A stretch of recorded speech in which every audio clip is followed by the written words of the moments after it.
Hey guys, today I'm going to talk about how to change out the filters on the Mavic 2 Pro and the Mavic 2 Zoom. It isn't exactly obvious how you do it. It's a little scary actually if you don't know exactly the tricks and the best ways to go about it. So stick with us. I'll be right back. I'll show you how to do it.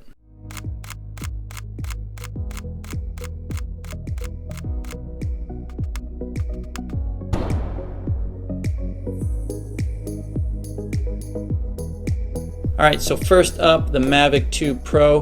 This guy's kind of like the new GoPros, the Hero 5, Hero 6, Hero 7 coming out.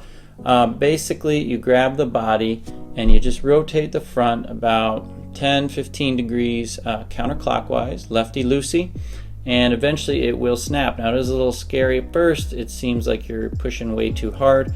All I could say is be careful, but eventually you'll get it off. There you have it. So I got the original piece of glass off there. Maybe they call this a UV filter.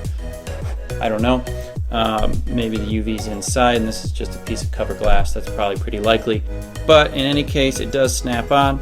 Now they've got some funny little features in here. They've actually got two ball spring plungers. So you actually, when you want to get this back on, you have to push those in.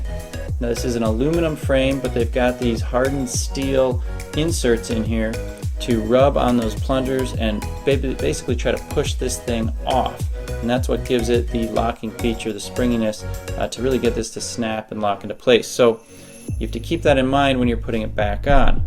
I put it back on with the Hasselblad insignia up. And again, as I said, you can't just twist it. You kind of have to push it down and twist it, and then it's really easy. So keep that in mind, push it in and give it a little twist. No problems there. Make sure you have a little wipe handy, a lens wipe, and or a blower to try to get some dust off.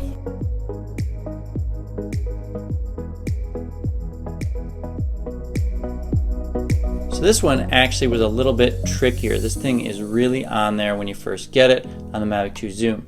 So what you have to do is, it's simple, it's lefty-loosey. This is a threaded mount for this guy, but it's just hard as heck to get out.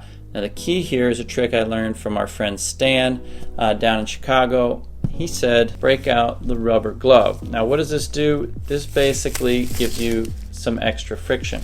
Now other folks talk about using a rubber band. I think that's going to be a little bit harder. This is actually really easy this way. Go get yourself some gloves.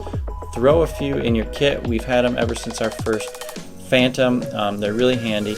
What this does is it gets you more grip without having to squeeze. If you squeeze too hard, it actually makes it harder to get off and you could damage something because the rings of the filter aren't that stiff. I mean, they're thin metal, they're pretty flexible. So when you're doing this, you really only need one glove. You can use your other hand to hold the gimbal, keep it from rotating.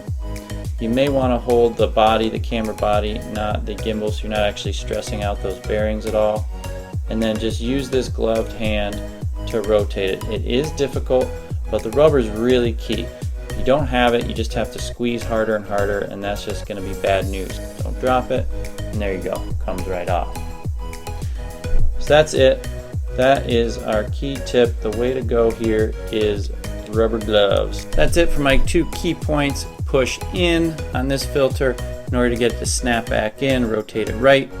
And on this dude, break out the rubber examination glove. We're not doing any probing today, but like any good procedure, bring your gloves. Thanks for watching. If you found this video helpful, make sure you subscribe. Check us out at halfchrome.com. We've got some really cool pictures of these guys. We'll see you next time.